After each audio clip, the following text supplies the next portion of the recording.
एक बच्चे पर पंछी हमला करता है और उसकी गर्दन पकड़ता है। बच्चा चिल्लाते हुए बोलता है, साले बाल मत खींच, बहुत दर्द हो रहा है। तभी एंट्री होती है छोटा शकील की, जो लड़ने में माहिर होता है।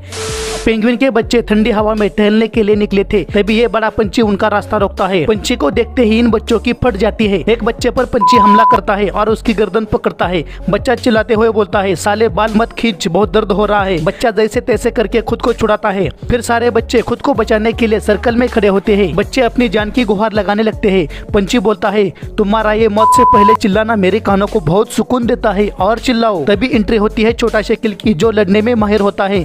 इस किलर पेंगुइन को देखते ही पंछी की फट जाती है और किसी अनजान आदमी की तरह साइड जाकर बैठता है और कुछ हुआ ही नहीं ऐसा दिखाने का नाटक करता है। ये छोटा शकील हाइट कम फाइट ज्यादा करता है। वह बच्चों को बोलता है, भाई लोग डरो मत, अब मैं आ गया हूँ, किसकी खुजली मिटानी है वो बताओ जरा। छोटा शकील का कॉन्फिडेंस देख पंछी उल्टे पैर भागने लगता है।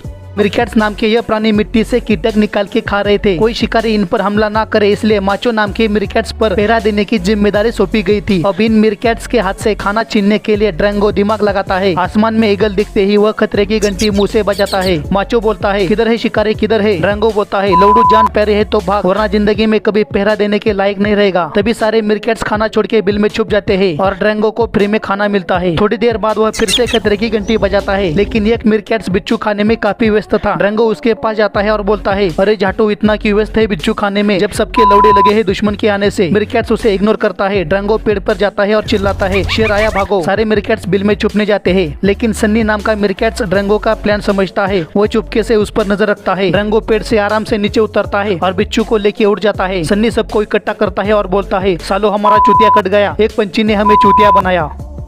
एक भैंस को शेर ने जकड़ रखा था और बाकी भैंसे शेर को मारने के बजाय भैंस को ही मारने लगते हैं, तो वे ऐसा क्यों कर रहे हैं। शेर और भैंस को इस अवस्था में देख एक भैंसा बोलता है, अरे देखो कालू की बेटी शेर के साथ रंगरलिया मना रही है। तभी दूसरा भैंसा बोलता है, रुको मैं पता करता हूँ, और वह भैंस के पिछवाड़े को सूंघता है। वह यह जानना चाहता है कि भैंस अपनी मर्जी से गई या शेर ने जबरदस्ती की थी। भैंस के पिछवाड़े की रोमांटिक खुशबू से उसे तुरंत पता चलता है। वह बोलता है, छे मेरे पास तो शब्द ही नहीं है बयां करने के लिए। नजदीक खड़ी भैंस सब समझ जाती है। वह बोलती है, हाय राम, ये देखने से पहले मैं मर क्यों नहीं गई। तभी कालू आता है और बोलता है, हरामजादे छोड़ मेरी बेटी को। लेकिन शेर की हवस भरी आंखों को देख वह पीछे हटता है। पूरे गांव में ये बात फैल जाती है। सारे जानवर कालू की बेटी पर उंगली उठाने लगते हैं, कुछ उस पर ही गुस्सा करने लगते हैं, जिससे कालू की बेटी सीधा होती है। कालू की बेटी रो रही थी, उसकी आंखों में आंसू देख एक अनुभवी भैंसा बोलता है, रुको दाल में कुछ काला है। थोड़ी देर गौर करने पर वह बोलता है, शेर इसका शिकार कर रहा है, मारो साले को। सभी भैंसों की आंखों में खून सवार देख शेर भागने में ही भलाई समझता है।